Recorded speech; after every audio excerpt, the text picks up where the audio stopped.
우리가 요한복음을 통해 은혜와 진리를 나누고 있는데 이 요한복음 11장까지 살펴본 것을 우리가 잠깐 정리해 보면요, 이 요한복음은 다른 복음서와는 좀 달리 예수님의 사역, 예수님이 뭐 이러이러한 일을 하셨다, 이런 예수님의 사역보다는 예수님이 과연 누구시냐, 이 예수님의 정체에 대해서 굉장한 관심을 가지고 기록했다는 것을 알 수 있습니다. 보라, 세상 죄를 지고 가는 하나님의 어린 양이로다. 나는 세상의 빛이다. 나는 하늘에서 내려온 생명의 떡이다. 나는 선한 목자다. 나는 길이요 생명이요 진리다. 이렇게 예수님이 누구신지에 대해서 굉장한 관심을 가지고 기록한 복음서가 이 요한복음이라는 것을 우리가 확인할 수 있었습니다. 그래서 독자로 하여금 예수님을 모든 것을 초월하시는 하나님의 아들 하나님이라는 사실에 주목하게 하려고 애를 많이 쓰고 있다는 것을 우리가 느낄 수가 있어요. 그리고 또 이 요한복음은 예수님의 공생 중에서 특별히 예수님 공생의 이 마지막 부분, 예수님의 십자가 사건과 부활 사건, 거기에 대해서 아주 굉장한 관심을 가지고 집중적으로 기록하고 있습니다. 그 예수님의 십자가 사건과 부활 사건, 부활하신 다음에 이 땅에서 한 40일 동안 계셨잖아요. 그러니까 십자가 사건 전 한 10일하고 부활 후 한 40일, 한 약 50일, 예수님의 공생이 한 50일간의 그 기록을 굉장히 자세하게 기록하고 있어요. 그래서 이제 오늘 우리가 살펴볼 요한복음 12장 부터 시작해가지고 요한복음 끝장인 21장까지 거의 10장에 걸쳐서, 그러니까 요한복음 전체가 21장으로 되어 있으니까 약 한 50%, 요한복음 한 50%에 걸쳐서 이 예수님의 공생의 마지막 시기에 대해서 아주 굉장히 자세하게 기록하고 있는 것을 보게 돼요. 그래서 우리는 이 사도 요한이 인도하는 대로 예수님의 십자가 사건과 이 부활 사건을 반드시 주목해야 되는 거예요. 왜냐하면 예수님의 십자가 사건과 부활 사건이 우리의 신앙생활과 굉장히 밀접한 연관이 있기 때문입니다. 그래서 여기 1절을 보겠습니다. 6월절 엿새 전에 예수께서 베다니에 이르시니 이곳은 예수께서 죽은 자 가운데서 살리신 나사로가 있는 곳이라 그랬어요. 6월절 엿새 전이라고 했으니까 이제 6일만 지나면 예수님이 십자가에 못 박혀서 이제 돌아가셔야 할 때였습니다. 그러니까 그런 때가 이제 가까이 다가오는 거죠. 그때 예수님께서 나사로를 살리신 베다니에 다시 오셨다는 거예요. 그래서 이전에 거기서 예수를 위하여 잔치할세 마르다는 이를 보고 나사로는 예수와 함께 앉은 자 중에 있더라. 그래서 이 기록만 읽어보면은 마치 나사로 집에 잔치가 벌어진 것처럼 이렇게 생각이 될 수 있지만은 다른 복음서까지 같이 감안해서 읽어보면은요, 이 잔치는 나사로 집에서 베푼 잔치가 아니었어요. 다른 복음서를 보면은 베다니에 살고 있던 그 나사로 바로 옆집에 이제 살고 있던 그 바리새인 시몬이라는 사람이 있었는데, 그 시몬이라는 사람이 예수님을 위해서 베푼 잔치였습니다. 근데 이 바리새인 시몬도 역시 이제 한센시 병에 걸린 이런 사람이었던 거죠. 그래서 예수님께서 이 한센시 병에 걸린 바리새인 시몬의 초대를 거절하지 않고 기꺼이 거기에 가신 거예요. 사람들은 되게 좀 높은 사람, 좀 세도를 부리는 사람, 돈 많은 사람, 뭐 교황이 있는 사람, 건강한 사람, 이런 사람들과 어울리기를 좋아하는데 예수님은 그렇지 않았어요. 예수님은 오히려 높은 사람, 권세 있는 사람들과 잘 어울리려고 하지 않았고 도리어 가난하고 병들어서 아무도 주목하지 않는, 사람들이 꺼리는 그런 소외된 사람들과 기꺼이 잘 어울리시는 모습을 보여줬습니다. 그래서 그런 예수님을 사랑하는 우리 믿는 사람들도, 특별히 목회자들도 그래야 되는 거죠. 돈 있고 힘 있고 잘 나가는 이런 사람들 가까이 하려고 하는 게 아니라 가난하고 힘없고 병들고 아무도 의지할 것 없는 이런 사람들의 친구로 기꺼이 그런 모습을 보여야 되는데 오늘날 우리들이 이제 그런가 좀 반성을 해봐야 돼요. 그래서 이 예수님이 그날도 이 바리새인 시몬의 집에 기꺼이 가신 것이고 그 옆에 이제 죽었다 살아난 나사로도 같이 앉아 있었던 것입니다. 3절에 마리아는 지극히 비싼 향유 곧 순전한 나드 한 근을 가져다가 예수의 발에 붓고 자기 머리털로 그의 발을 닦으니 향유 냄새가 집에 가득하다 그랬어요. 이 마리아가 향유를 예수님의 발에 한두 방울 떨어뜨린 것이 아니라 아예 그냥 부어버렸다는 거예요. 붓고 머리털을 꺼내가지고 그 머리털로 예수님의 발을 닦아줬어요. 근데 여러분, 이 행동은 당시로서는 굉장히 파격적인 행동이었어요. 여기 지극히 비싼 향유라고 했는데 얼마나 비싼가 궁금해요, 안 해요? 궁금하지요? 그러면 그 다음 부분을 읽어보면 된다 그랬지요? 5절에 보면은요, 그 값이 300데나리온이라고 그랬어요. 300데나리온. 1데나리온은 근로자들의 하루 품삯이라고 그랬죠. 그러니까 오늘날 금액으로 환산해 보면요, 오늘날 근로자들의 하루 품삯이 뭐 대충 잡아서 한 10만 원 정도라 치자면 300데나리온은 얼마예요? 3천만 원입니다. 3천만 원. 그러니까 이 향유가 3천만 원짜리 향유였어요. 근데 여기 나드 한 근이라고 그랬으니까 여러분, 요즘에 한 근은 몇 그램입니까? 600g이죠? 그러니까 향유 600g에 3천만 원이에요. 600g 한 이 정도 되겠죠? 이 정도. 이거 좀 더 크겠습니다만은 600g 600리터니까요. 조그만 우리 그 생수병 한 몇 리터죠? 500ml죠. 그럼 500g이야 그게. 그래, 그보다 조금 큰 겁니다. 그 600g짜리 향유가 3천만 원이니까 좀 놀래주세요. 대단한 거, 대단히 비싼 거예요 이게. 근데 그런 비싼 향유를 아낌없이 예수님의 발에 부어버리고요, 머리칼로 이제 예수님의 발을 닦아줬단 말이죠. 네, 여러분, 이 향유는요, 당시 결혼할 때 신부들이 장만해야 하는 혼수품 1호였어요. 당시 집은 토담으로 지었기 때문에 그 방 안에 들어가면요, 냄새가 퀴퀴합니다. 그런 집에서 어떻게 하룻밤 신혼 첫날을 보낼 수 있어요?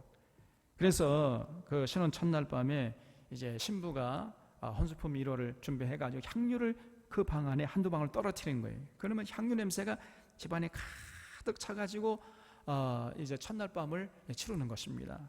그래서 반드시 신부가 준비해야 할 혼수품 1호가 바로 향유였거든요. 그러니까 마리아가 그 가난한 집안 형편에서 결혼을 위해 가지고 향유를 소중하게 준비해 놨던 겁니다. 그런데 어느 날 이제 예수님이 바로 옆에 사는 바리새인 시몬의 집에 오신다는 소식을 듣고 그 집에 가보니까요, 예수님이야 이제 12제자들이 다 모였을 거 아닙니까? 그러면 장정만 몇 명이에요? 장정만 13명이에요. 당시 또 신발이라는 것은요, 우리처럼 뭐 좋은 게 아닙니다. 그냥 하루 종일 걷다 보면요, 이 발 냄새가 굉장해요. 발 냄새가. 특별히 이제 나이 드신 분들은요, 발 냄새가 별로 안 납니다. 근데 이 젊은이들은 발 냄새가 지독해요. 이 발꼬락 냄새. 그 중에 제일 발 냄새가 심한 사람은 버나마나 베르도예요. 베드로. 이런 장정들 13명이 모였으니까 얼마나 이 발냄새가 심했겠어요.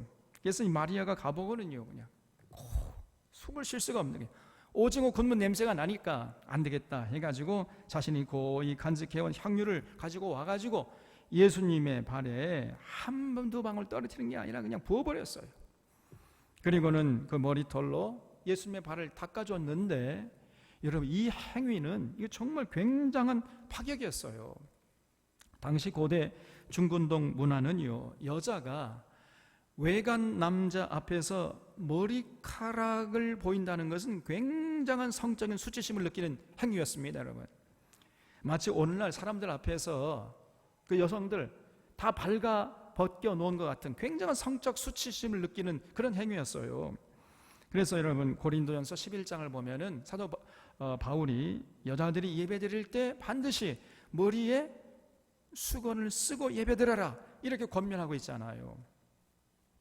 지금도 이슬람 세계 가보면 여성들이 외출할 때 반드시 머리를 가리고 외출해야 됩니다. 만약 그렇지 않으면은 저 여자는 저 해픈 여자다, 이 거리 여자다 이렇게 평가를 받게 돼요. 그래서 명예살인이라는 게 있습니다. 지금도 이슬람 사회에는 이 오빠나 남동생이 자기 누이가 행실이 바르지 않으면요 그냥 우리 가문을 먹칠한다 해가지고 죽여버립니다. 그래서 명예살인이라고 그래요. 그래서 이 여성들이 외출할 때는 반드시 머리카락 하나 보이지 않도록 꼭꼭 싸매고 외출을 하는 거예요. 그래서 머리만 가리는 것을 히잡이라고 그러시고 얼굴을 제외한 정수로부터 발끝까지 전부를 새카만 옷으로 가리는 것을 차도르라고 그래요. 차도르. 심지어는요 얼굴까지 다 가리는, 정수로부터 발끝까지 그냥 얼굴까지 다 가려버려요. 그럼 어떻게 봅니까? 요 눈만, 요거는 이제 이렇게 망사로 이렇게 합니다. 망사 처리예요. 가장 심한 것이죠. 그거를 부르카라고 그래요. 부르카. 히잡, 차도르, 부르카 여러 가지 종류가 있어요. 지금도 그렇게 하고 있습니다. 이슬람권에서는. 그래서 그런 문화권 속에서 당시 마리아가 머리카락을 꺼내가지고 예수님 발을 닦아드렸다는 것은 이건 굉장한 파격이 아닐 수가 없는 거예요. 그러니까 4절에 제자 중 하나로서 예수를 잡아줄 가룟 유다가 말하되 이 향유를 어찌하여 300데나리온에 팔아 가난한 자들에게 주지 아니했느냐, 이렇게 비난했어요. 예, 가룟 유다가 이렇게 비난한 말 속에는요 마리아를 향한 책망뿐 아니라 예수님을 향한 책망도 담겨 있었던 겁니다. 아니 예수님, 이런 남부끄러운 일을 어떻게 그냥 가만히 보고 가만히 그냥 받아주시기만 합니까? 그걸 거절해야 되는 거 아닙니까? 이런 뉘앙스가 거기 담겨 있는 거예요. 그런데 이런 가룟 유다의 행동을 이 사도 요한, 이 곁에 이제 예수님의 사랑받는 제자 사도 요한도 있었겠죠? 그 사도 요한은 어떻게 해석하고 있는가 하면요 6절에 이렇게 말하면 가난한 자들을 생각함이 아니요 그는 도둑이라 돈꾀를 맞고 거기 넣는 것을 훔쳐감이라 그랬어요. 이 6절은 사도 요한의 해석이었죠. 그러니까 사도 요한은요 그렇게 이제 가룟 유다가 말하니까 속으로 어떻게 생각했냐면은 가난한 자 좋아하시네. 너는 도둑놈 아니야 이놈아. 다른 사람들은 그렇게 말할 수 있어도 도둑놈이 할 말은 아니잖아. 이렇게 생각하고 앉아 있었던 거예요. 그리고 또 다른 남자들은 어떻게 생각하고 앉아 있었냐 하면요 원래 이 마리아의 행동은 신부가 첫날 밤에 자기 신랑에게 하는 건데 그런 행동을 마리아가 예수님 앞에서 하니까요 다른 남자들이 속으로 말이 에이 기집애야, 예수가 네 남편이야? 너 지금 무슨 짓을 하고 있는 거야? 이러면서 아주 벌레 씹은 그런 모습을 하고 앉아 있었던 거예요. 그러니까 분위기가 굉장히 썰렁했겠지요. 그래서 사실 당시 문화적인 배경으로 보거나 사람들의 반응으로 보거나 예수님이 사실은 이 마리아의 행동을 말렸어야 됐어요. 근데 예수님이 말리지 않고 그냥 가만히 두는 거예요. 다 마리아의 행동을 받아주고 계시니까 보기에 굉장히 민망했던 것입니다. 그래서 가룟 유다가 참지 못하고 그렇게 말을 했던 것인데, 그런데 그 모습을 보고 이 예수님께서요, 그 예수님의 입에서 놀라운 말씀이 튀어나왔어요. 여기 7절에 예수께서 이르시되 그를 가만두어라 그랬어요. 가만두어라. 오히려 예수님이 마리아를 두둔하세요. 가만두어 나의 장래할 날을 위하여 그것을 간직하게 하라. 가난한 자들은 항상 너희와 함께 있거니와 나는 항상 있지 아니하리라 하시니라 그랬어요. 그러니까 예수님이 마리아의 행동을 두둔하면서 지금 이 마리아의 행동이 예수님의 죽음을 예고하는 행위라는 거예요. 마리아는 전혀 그런 생각으로 한 건 아닌데, 다만 예수님을 너무 존경하고 너무 사랑해서 그냥 순수한 마음으로 너무 냄새 나니까 예수님의 발에 향유를 붓고 닦아준 것 뿐이었는데, 그런 순수한 마리아의 행위가 예수님의 십자가의 죽음을 예고하는 예표적인 행위였다는 것입니다. 이렇게 예수님이 해석을 해줬어요. 그래서 여기는 안 나오지만 다른 복음서를 보면요, 예수님께서 뭐라고 덧붙이시냐면은 온 천하에 어디서든지 복음이 전파되는 곳에서 이 여자가 행한 일도 말하여 그를 기억하리라 그랬습니다. 그건 마리아의 행동은 비난받을 일이 아니라는 것입니다. 오히려 모든 사람들이 기억하면서 기념할 일이라는 거예요. 예수님이 이 마리아의 그 순수한 마음과 그 사랑의 표현을 받아주신 것이죠. 그리고 그것이 예수님의 죽음을 예고하는 예표적인 성격이 있었던 것입니다. 그래서 오고 오는 모든 시대에 마리아의 이름이 전파되는 이런 역사를 낳은 거예요. 여러분 꼭 기억하시기 바랍니다. 우리 샤론의 교우들이 이렇게 주님을 순수하게 사랑하고 존경한 마음으로 주님을 위해서 헌신하고 희생하는 이런 마리아 같은 아름다운 삶이 되어주시기를 주님의 이름으로 부탁드립니다. 여러분, 그런 삶이 정말 놀라운 역사를 이어가는 거예요. 우리가 하는 행동, 불순한 생각이 담기면요, 처음에는 사람들에게 이게 주목이 되고 인기를 얻을 수 있을지 모르지만 절대로 그것이요 끝까지 가지 않습니다. 그러나 순수한 마음으로 정말 예수님 사랑하고 예수님 존경하는 마음으로 우리가 순수하게 헌신하면요, 언젠가는 그것이 빛을 발할 날이 있는 것입니다. 꼭 잊지 마시길 바랍니다. 9절에 유대인의 큰 무리가 예수께서 여기 계신 줄을 알고 오니 이는 예수만 보기 위함이 아니요 죽은 자 가운데서 살리신 나사로도 보려 함이로라 그랬어요. 많은 사람들이 예수님이 계신 이 베다니로 몰려왔는데, 사실은 예수님 보기 위함이라기보다는 나사로를 보기 위함이라는 거예요. 왜냐하면 나사로가 죽었다가 살아나니까 이 나사로가요 굉장한 능력의 상징이었습니다. 그래서 사람들마다 전부 나사로를 보려고 몰려왔어요. 그러니까 당시 지도자들은요, 유대교 지도자들은 오히려 좌불안석이었습니다. 10절에 대제사장들이 나사로까지 죽이려고 모의하니 나사로 때문에 많은 유대인이 가서 예수를 믿음이라 그랬어요. 여러분, 이게 바로 타락한 종의 모습입니다. 예수님은 이 죽었던 나사로까지 살려준 이 생명의 향기를 풍기는데, 이 당시의 대제사장들은요 그런 모습을 보면서 오히려 그 생명 자체이신 예수님을 죽이려고 들고 생명의 상징인 나사로까지 죽이려고 덤벼드는 거예요. 왜 그래요? 저들이 죽음의 사자들이었기 때문이에요. 여러분, 종교가 타락하면요 바로 죽음의 사자가 되어버린, 어둠의 세력이 되어버린 겁니다. 향기로운 빵도 여러분, 이게 건강할 때는 굉장히 향기롭고 몸에 유익하지만은 만약에 그 곰팡이에 쓸고 썩어버려요, 변질되어 버려요. 그러면요 그것처럼 해로운 게 없는 거예요. 악취가 풍기는 겁니다, 여러분. 그래서 이렇게 향기로운 빵도 변질되면 고약한 악취를 풍기는 것처럼 생명의 종교라 할지라도 죽음의 종교로 변질되는 것은 순간이에요. 건강하지 않으면은 그것처럼 악취가 나는 게 없는 것입니다. 오늘 한국교회가 바로 그런 거예요. 한국교회 안에도 이런 변질되고 썩는 악취가 지금 진동하고 있는 것입니다. 생명의 향기가 풍겨오는 것이 아니라 죽음의 썩은 악취가 풍겨나오는 이런 교회들이 많아요. 정말로 통탄스러운 노릇인 것입니다. 여러분, 이 나사로 때문에 많은 사람들이 예수 믿게 되고 또 하나님을 바르게 믿게 되고 하나님께 돌아오게 되는 그런 모습을 보면서, 그러면 그럴수록 당시 유대교 지도자들의 얼굴에는 분노가 가득했어요. 분노가. 그래가지고 어떻게 하면 저 예수를 죽일까, 어떻게 하면 저 나사로를 죽일까, 이렇게 모의했다니까. 이 사람들이 어떻게 그럴 수 있습니까, 여러분?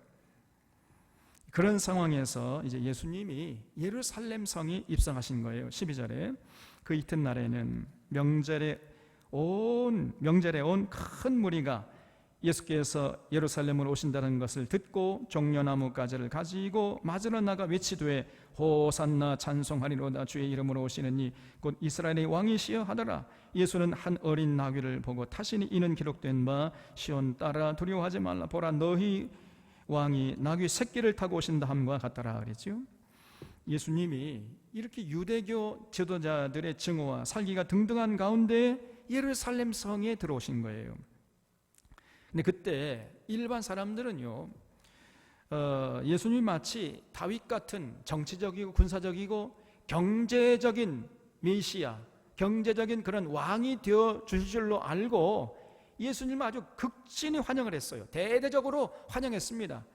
그저 종려나무가지, 이 종려나무가지는 왕을 상징하는 나무거든요. 그러니까 종려나무가지를 꺾어들고 맞이했다는 것은 예수님을 왕으로 맞이했다는 거예요. 이 종려나무가지를 손에 들고 나와가지고 호산나 산나 산나 호산나 막 이렇게 부르면서 곧 이스라엘의 왕이시여 그러면서 이제 예수님을 왕으로 맞이한 겁니다. 그런데 예수님은 그러한 환영 인파와는 전혀 상관없이 그냥 어린 나귀, 한 번도 태어나서 사람을 태워본 적이 없는 나귀, 새끼, 어린 나귀를 타고 터덜터덜 쓰러질 듯 비틀비틀 거리면서 예루살렘으로 입성하신 거예요. 여러분, 굉장히 지금 그 상황과 맞지 않는 행동을 예수님이 하시는 거 아닙니까? 왜 예수님께서 이렇게 행동하시는 거예요? 이것은 이미 오래전에 스가랴 선지자가 예언해 놓은 행동이었어요. 그래서 스가랴서 9장 9절에 보면 보라 네 왕이 내게 임하시나니 그는 공의로우시며 구원을 베푸시며 겸손해서 나귀를 타시나니 나귀의 작은 것 곧 나귀 새끼니라 그랬어요. 그러니까 이 스가랴가 이렇게 예언해 놨는데 놀랍게도 예수님이 이 스가랴 예언을 성취하셨다는 거예요. 그러니까 이 사도 요한이 이 스가랴서를 알고 있었다는 거지요. 그래서 이 요한복음이 이렇게 기록해 놨어요. 그래서 이 기록된 바는 구약 성경의 스가랴서를 말하는 겁니다. 16절에 제자들은 처음에 이 일을 깨닫지 못하였다가 예수께서 영광을 얻으신 후에야 이것이 예수께 대하여 기록된 것임과 사람들이 예수께 이같이 한 것임이 생각났더라. 나사로를 무덤에서 불러내어 죽은 자 가운데서 살리실 때에 함께 있던 무리가 증언한지라. 이에 무리가 예수를 맞음은 이 표적 행하심을 들었음이로라 그랬죠. 그러니까 나사로가 죽었다가 살아난 이 사건을 통해서 사람들이 예수님을 주목했다는 거지요. 야, 저 예수라는 분이 죽은 나사로까지 살리시는 분이시다. 저 죽은 지 사흘이나 돼가지고 풀풀 썩어가던 이 나사로까지 저 예수라는 분이 살리셨다. 이러면서 이제 이런 소문이 예루살렘에 급속도로 이제 퍼져 나가니까 예수님이 입성하실 때 정말 이 예수님이 대단한 능력을 가지고 로마 군인들 다 물리치고 다윗처럼 굉장한 나라를 세워줄 것이다. 군사적, 정치적으로, 경제적으로 강력한 나라를 세워줄 줄 믿고 예수님을 환영한 거예요. 그런데 이런 분위기 속에서 정반대로 바리새인들은요 낙담한 겁니다. 19절에 바리새인들이 서로 말하되 볼지어다 너희 하는 일이 쓸데없다. 보라 온 세상이 그를 따르는도다 하니라 그랬지요. 어이구 이제 우린 망했다. 온 세상 사람들이 다 저 예수를 왕으로 인정하고 따르니 이제 우리는 망했어. 이렇게 낙심했던 거예요. 그러니까 지금 이 분위기를 객관적으로 살펴보면요 지금 예수님은 승리하신 것처럼 보이잖아요. 예수님이 조금만 마음을 달리 먹으면요 그러한 분위기에 편성해가지고 예수님의 인기가 지금 하늘을 찌르는 그런 상황 아닙니까? 얼마든지 예수님이 왕노릇을 할 수 있는 그런 분위기였습니다.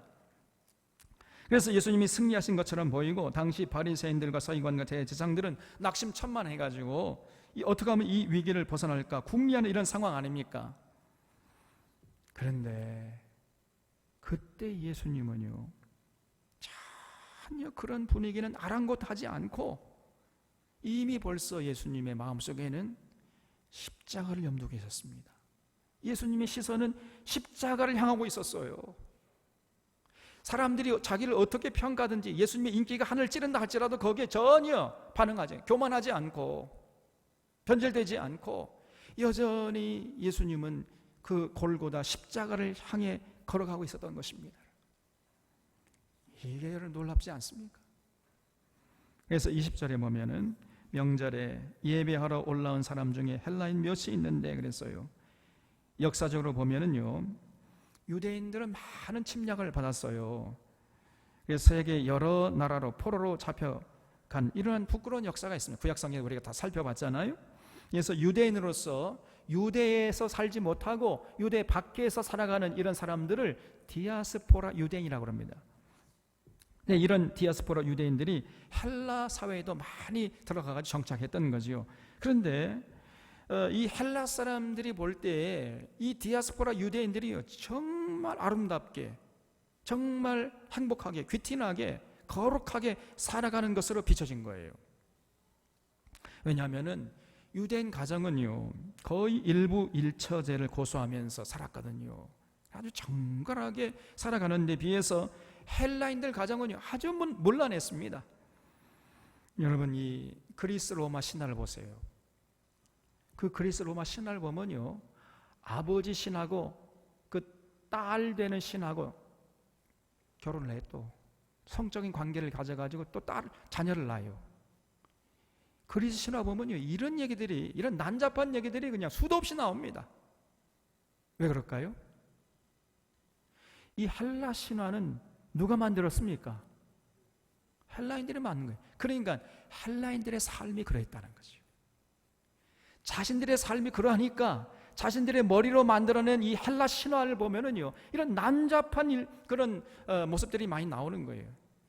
그런 신화들을 자기를 스스로 머릿속으로 만들어 놓고는 그런 신들을 섬겼던 거예요. 헬라인들이 얼마나 어리석은 자들입니까, 여러분? 그런데 유대인을 보니까 너무너무 고상하거든요. 게다가 유대인들은요 돈도 잘 벌어요. 또 유대인들은 우리 한민족처럼요 머리가 좋습니다. 그리고 아주 근검 전략을 해요. 아주 검소하게 그런 전략을 많이 하고 이렇게 하니까 유대인들이 가는 곳마다 경제가 활성화되는 거죠. 그리고 유대인은 다 풍요롭게 잘 살거든요. 그러니까 이 헬라 사람들이 유대인을 보면서 부러워가지고, 야, 저 유대인들이 섬기는 신을 우리도 섬겨서 유대인들이 누리는 복을 우리도 한번 누려보자 해가지고 헬라인 중에서 예수 믿는 사람들이 많았다. 아니, 유대교에서 신봉하는 여호와 하나님을 믿으려고 하는 사람이 많았다는 거예요. 그래서 당시 헬라인들이 명절에 이제 예루살렘에 왔다는데, 이 명절이라는 것은 유월절을 말하겠죠. 그래서 이 유월절 명절에 유대인 하나님을 예배하려고 헬라인들이 예루살렘에 왔다가 이제 예수님을 찾아온 거예요. 21절에 그들이 갈릴리 베세다 사람 빌립에게 가서 장하여 이르되 선생이여 우리가 예수를 배웁고자 하나이다 하니 그랬죠. 그러니까 이 헬라인들이 왜 빌립에게 가서 예수님 좀 만나게 해달라고 청했는지 확실하지는 않지만은요 좀 단서가 있어요. 이 빌립이란 이름이 헬라식 이름이거든요. 그러니까 헬라인들이 친근하게 느껴가지고 빌립에게 찾아간 것으로 보여집니다. 그래서 빌립에 가가지고 예수님과의 면담을 요청한 거예요. 22절에 빌립이 안드레에게 가서 말하고 안드레와 빌립이 예수께 가서 여쭈니 예수께서 대답하여 이르시되 인자가 영광을 얻을 때가 왔도다 그랬어요. 헬라인들이 예수님을 뵙고자 합니다. 이렇게 전해주니까 갑자기 예수님이 뜬금없이 인자가 드디어 영광을 얻을 때가 왔도다 이렇게 말씀하셨단 말이에요. 그러니까 이방인들이 예수님을 만나 뵙고자 한다는 말을 들으시더니 그것을 하나의 이제 사인으로 어떤 징표로 봤던 거예요, 예수님께서. 왜냐하면 예수님 이전에 많은 구약의 선지자들이 그리스도가 오시면 이 그리스도가 이방의 빛이 되신다, 그리스도는 이방의 빛으로 오신다, 이런 예언들을 많이 해놨거든요. 다시 말해서 이방인들이 그리스도의 진리를 앙망하게 될 것이라고 예언했던 거예요.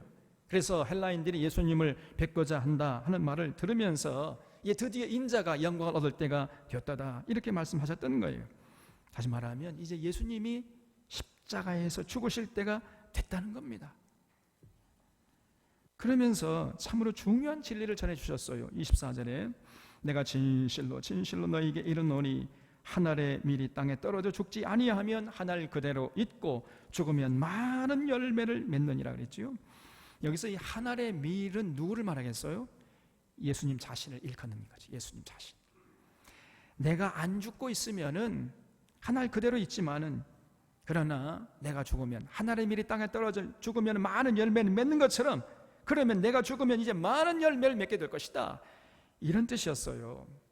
다시 말해서 예수님이 그렇게 사람들이 예수님을 다윗 같은 메시아로 인정하면서 맞아 죽은 그런 분위기 속에서도 오히려 예수님은 십자가를 생각했던 거예요.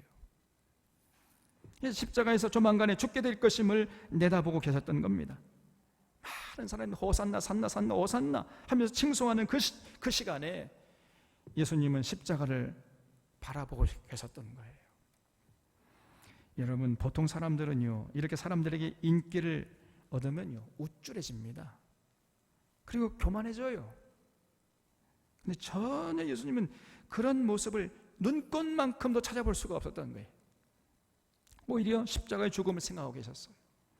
내가 하나님의 뜻을 따라 죽어야 많은 사람들이 살아날 것이다, 이렇게 생각했단 말이죠.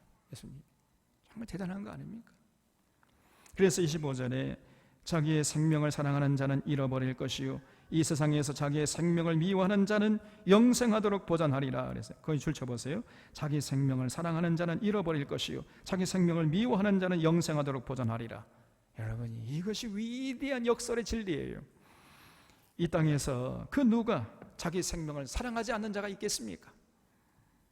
그러나 자기 생명을 사랑하기 때문에 그 귀한 자기의 생명을 기꺼이 참 귀한 일에 희생하고 헌신한 자들이 있어요. 그런 자들이 영생하도록 그 생명이 보존되는 복을 누리게 된다는 거죠. 그래서 지금 이 말씀은 제자들에게 하시는 말씀이면서 동시에 예수님 자신에게 하신 말씀이었어요. 지금 그 마음속에는요 여러 가지 지금 갈등이 일어나고 있는 상황이었거든요. 아버지, 할 만하거든 이 잔이 내게서 지나가게 하옵소서, 이런 마음도 있었고, 그러나 한 알의 밀이 땅에 떨어져 죽지 아니하면 이런 사명감에 불타는 마음도 있었고, 이런 두 가지 마음이 계속 그 예수님 한 인격 속에서 갈등을 일으키고 충돌을 일으키는 이런 상황이었단 말이에요. 그렇기 때문에 예수님이 스스로 자기를 추스르는 이런 차원에서도 이런 말씀을 하신 것입니다. 그러면서 26절에 사람이 나를 섬기려면 나를 따르라. 나 있는 곳에 나를 섬기는 자도 거기 있으리니 사람이 나를 섬기면 내 아버지께서 그를 귀히 여기시리라. 지금 내 마음이 괴로우니 그랬죠. 그 예수님 마음도요 괴로웠습니다. 왜냐하면 예수님 마음이 이제 이렇게 정리가 안 되고 여러 가지 두 가지의 어떤 생각, 두 가지의 어떤 열정이 한 인격 속에서 갈등을 일으키고 있으니까 예수님 마음이 괴로웠어요.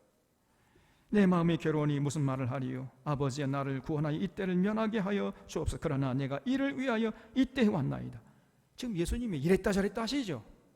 구원해달라고 하기도 하고 내가 죽어야 되겠다 하기도 하고 말이에요. 예수님 마음이 굉장히 지금 심란해요. 그러니까 두 가지 이 생각에 서로 부딪히고 있었던 겁니다.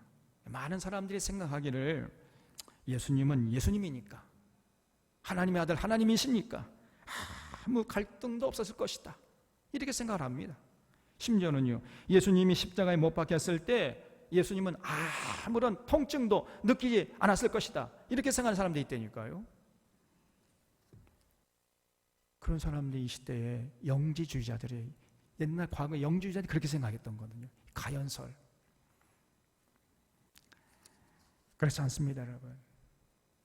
예수님도 뭐라고 그랬어요? 내 마음이 괴롭다 그랬잖아요. 내 마음이 괴로워 내가 무슨 말을 더 하리요, 이렇게 말씀하셨지 않습니까? 그러니까 예수님도 우리와 똑같은 성정을 가지고 예수님도 두려워하시고 그 죽음 앞에서 두려워하신 것이고 십자가의 그 고통 다 느끼셨던 거예요. 만약에 십자가 앞에 두고 아무런 두려움도 못 느끼고 고통도 못 느꼈다면요, 그러면 십자가의 죽음이 별 의미가 없어요. 그렇지 않습니까? 오히려 굉장한 두려움과 고통을 느꼈지만은 그것을 감내하면서까지 십자가를 지실 때 그것이 진정으로 의미가 있는 거 아니겠습니까? 그래서 여러분, 예수님도 굉장한 두려움과 고통을 느끼셨던 거예요. 우리처럼 똑같이. 그런데 예수님은 우리가 다른 게 뭐냐면 그 두려움과 고통을 믿음으로 극복해낸 거예요. 감내해버린 겁니다. 28절에 아버지여, 아버지의 이름을 영광스럽게 하옵소서 하시니 이에 하늘에서 소리가 나서 이르되 내가 이미 영광스럽게 하였고 또다시 영광스럽게 하리라 하시니 곁에 서서 들은 무리는 천둥이 울었다고도 하며 어떤 이들은 천사가 그에게 말하였다고도 하니 예수께서 대답하여 이르시되 이 소리가 난 것은 나를 위한 것이 아니요 너희를 위한 것이라. 그러니까 하나님께서요, 이 예수님의 기도에 응답하셨는데 사실은 예수님은 이미 결정이 된 거예요. 예수님 능히 이겨낼 수 있는 신앙이 있었습니다.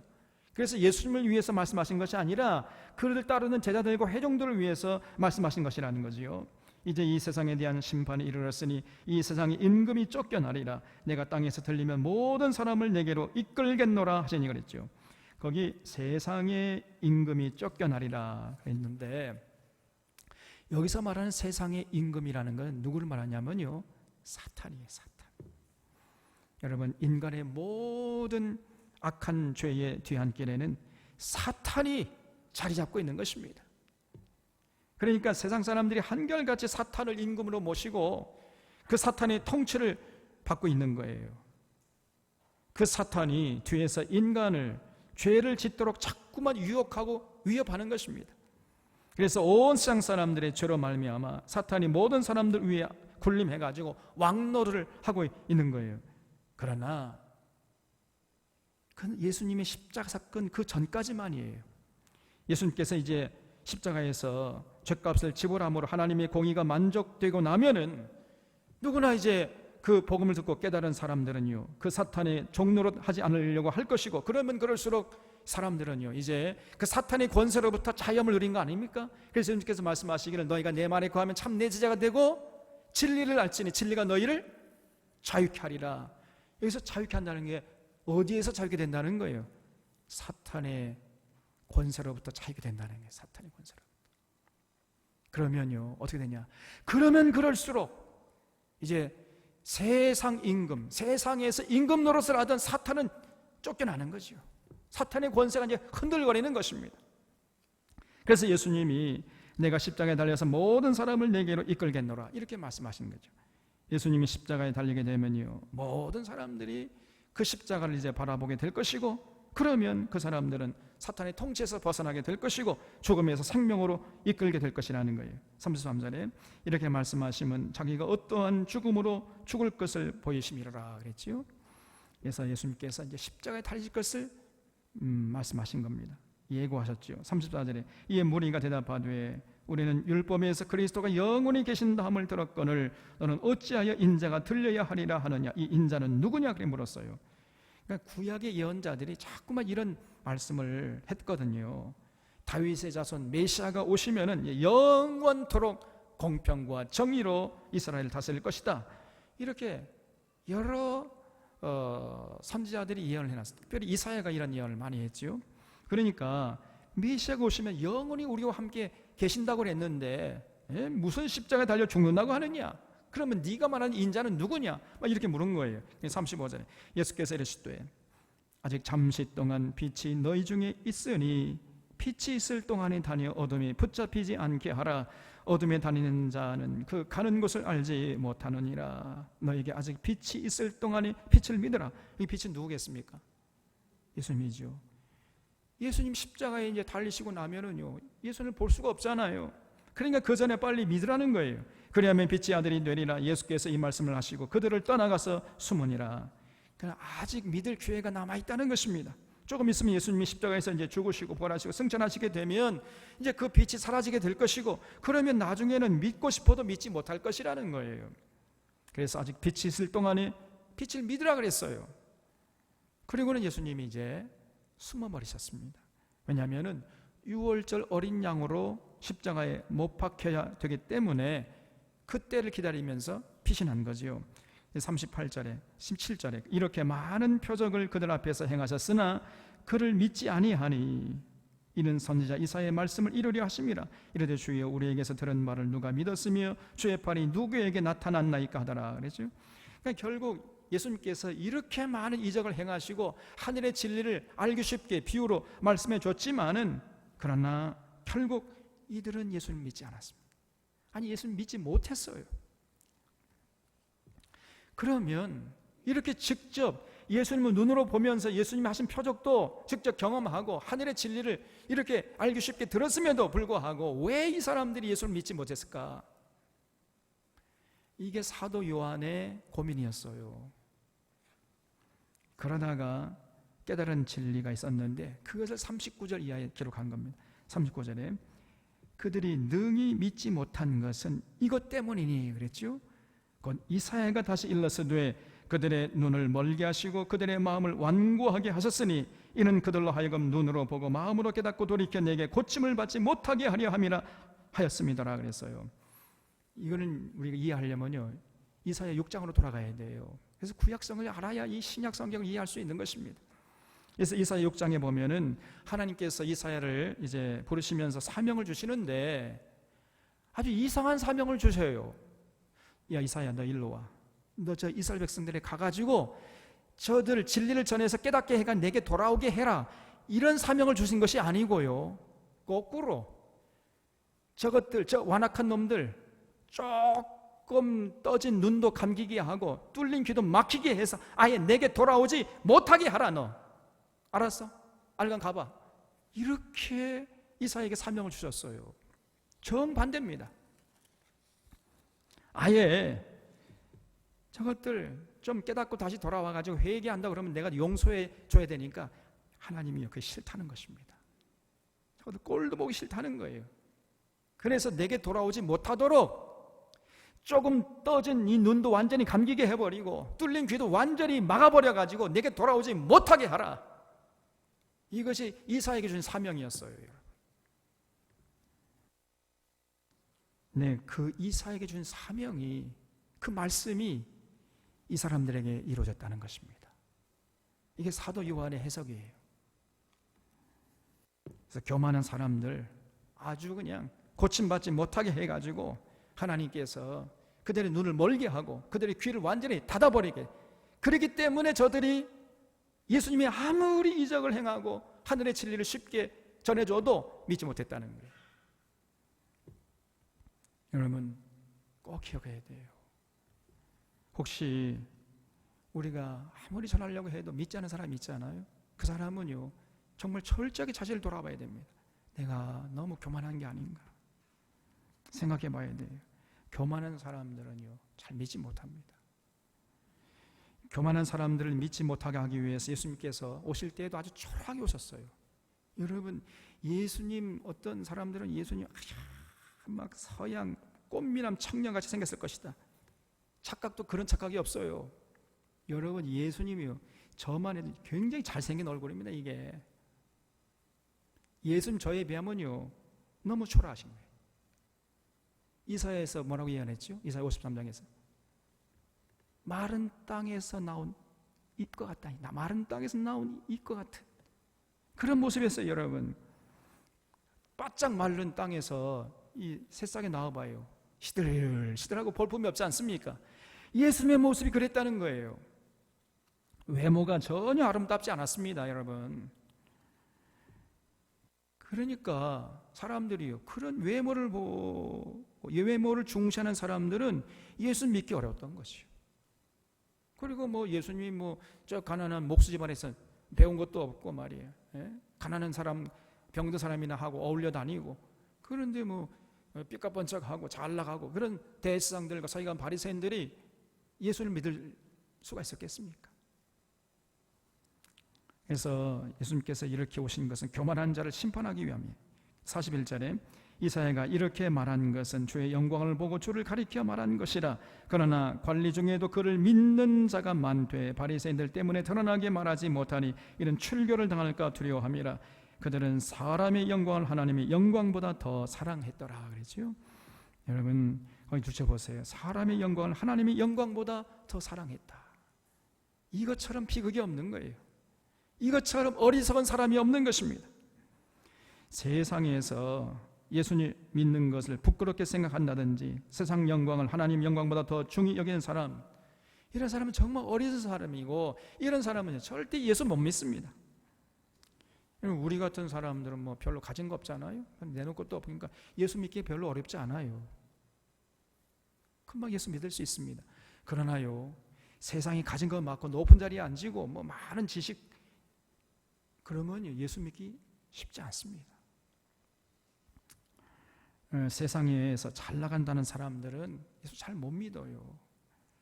나같이 잘 나간 사람이 교회 가서 그 지루하고 따분한 목사들의 설교나 듣고 앉아있어? 이렇게 생각하는 거예요.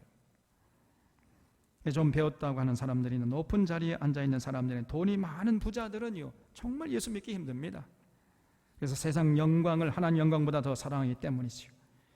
그런 사람들은 막 불쌍한 자, 불행한 자고, 그러다가 그 사람들은요 죄 가운데 먹고 마시다가 그냥 지옥 가는 거예요. 정말 불행하고 어리석은 자들이죠. 그래서 예수님께서 산상수훈에서 가난한 사람이 복이 있다, 천국이 저희 것임이라 그랬지요. 또 다른 복음서 보면요 심령이 마태복음에 그랬지요. 누가 보면 그냥 가난한 사람이라 그랬어요. 누가 보면 그냥 가난한 사람이고, 마태복음에 보면 심령이 가난한 사람은 복이 있나니 천국이 저희 것임이라 이렇게 했어요. 근데 사실은요 가난한 사람과 심령이 가난한, 이건 일맥상통합니다. 여러분, 심령이 가난하려면요 좀 실제적으로 가난해야 돼요. 경제적으로도. 경제적으로 부하면요 심령이 가난할 수가 없습니다. 왜 이렇게 세상이 조용해요?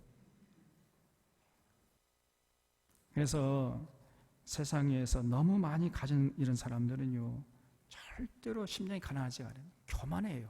그러니까 그런 사람들은 예수 못 믿습니다. 그래서 지옥 가는 거예요. 44절에 예수께서 외쳐 이르시되 나를 믿는 자는 나를 믿는 것이 아니요 나를 보내신 이를 믿는 것이며 나를 보는 자는 나를 보내신 이를 보는 것이니라.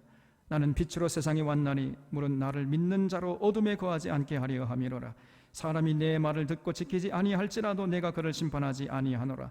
내가 온 것은 세상을 심판하려 함이 아니요 세상을 구원하려 함이로라. 나를 저버리고 내 말을 받지 아니하는 자를 심판할 이가 있으니 곧 내가 한 그 말이 마지막 날에 그를 심판하리라 그랬어요.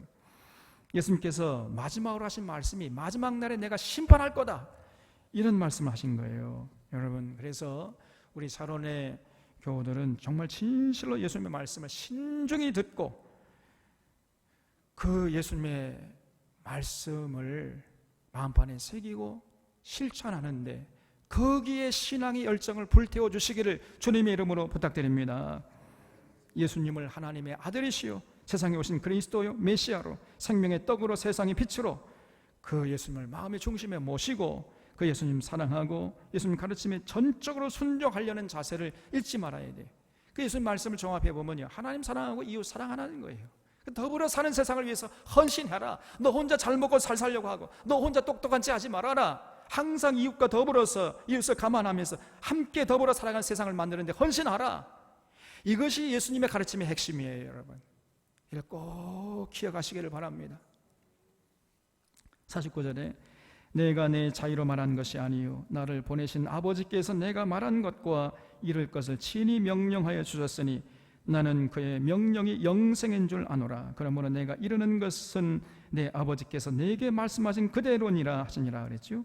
이거 보세요. 이 하나님의 아들이신 예수님이라 할지라도 예수님 마음대로 말하는 게 아니라는 거예요. 예수님께서 하나님에게 들은 대로 그대로 전하는 것이라는 것입니다. 아버지께서 주신 것을 내가 그대로 말하려고 노력한다고 이렇게 말씀하잖아요. 그런데 오늘날 많은 목사님들이 그저 하나님 말씀 제쳐놓고 자꾸만 제 생각을 강요하고 자꾸 엉터리 소리를 하게 되면요 얼마나 큰 죄를 짓는 것인지 알 수가 없는 거예요. 그래서 저도 뭐 요즘에 옛날엔 좀 많이 그랬습니다. 요즘에는요 별로 유머도 안 하잖아요. 주구장창 뭐 성경 얘기만 하니까 어떤 분들은 굉장히 아이고 딱딱하고 따분하게 이렇게 생각할지 모르겠습니다만은 그러나 예수님 말씀 좀 들어보세요. 하나님의 아들이신 예수님도 자유로 제 멋대로 말하지 않고 하나님께서 주신 것을 말씀한다고 하지 않습니까? 그러니 뭐 하물며 우리들이겠어요. 그래서 목회자는요, 하나님 말씀을 전하라고 부름받은 하나님의 종 아닙니까? 다 인정하시죠? 그러니까 이 종은요, 주인이 전하라고 하는 그 말을 전해야 돼. 그 말을 가감없이 전해야 되고 바르고 빠르게 왜곡되지 않게 전해야 됩니다. 그것이 충성된 종의 모습 아니겠습니까? 아니 종이 말이에요, 제 멋대로 주인이 전하라고 하는 말 마음에 안 든다고 빼버리거나 아니면 주인이 전하라고 하는 말 그 외에 자꾸 덧붙여요. 또 심지어는 왜곡시켜. 이렇게 전한다면은 그런 종은요, 타락한 종이지요. 그래서 목회자들은 성경에서 본래 말씀하고자 하는 말씀을 바르고 빠르게 전해가지고 성도들이 하나님 말씀 전체적으로 깨달을 수 있도록 그렇게 도와줘야 하는 것입니다. 이것이 진짜 건강한 목회자의 모습인 줄로 믿으시기 바랍니다. 여러분, 이 성도들이요, 허구한 날 잘 된다, 복 준다, 그냥 빠다 바른 말, 달콤한 말, 듣고 싶은 말, 이런 말을 자꾸 듣기를 원해요. 그리고 뭐 쩍쩍거리면서 세상 무슨 굉장한 무슨 논리와 뭐 그런 어떤 디테일한 학문적인 그런 걸 갖고 들어와 가지고 설교하면 야, 저 목사님 굉장한 실력자다 이렇게 생각한다니까요. 천만의 말씀 만만해 콩떡이에요. 성경 한 구절 읽어놓고는 온갖 세상 돌아가는 거, 뭐 세상 잘 된다, 복 준다, 뭐 세상 처세술이나 성공학이나 가르치고 그런 설교를 사람들은 좋은 설교를 알고 있어요. 아닙니다, 여러분.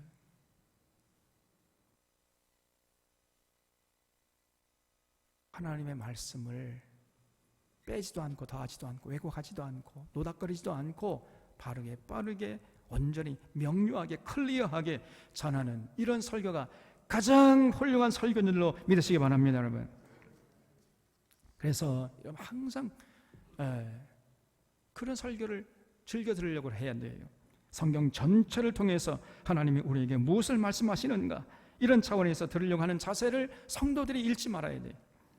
이런 성도들과 목회자, 그래서 목회자도 건강하고 성도들 건강할 때 비로소 그 교회가 건강한 교회로 세워지게 되는 것입니다. 우리 사론교회가 바로 그런 건강한 교회로 하나님 앞에서 우뚝 설 수 있기를 바랍니다. 기도하겠습니다. 자비로우신 하나님,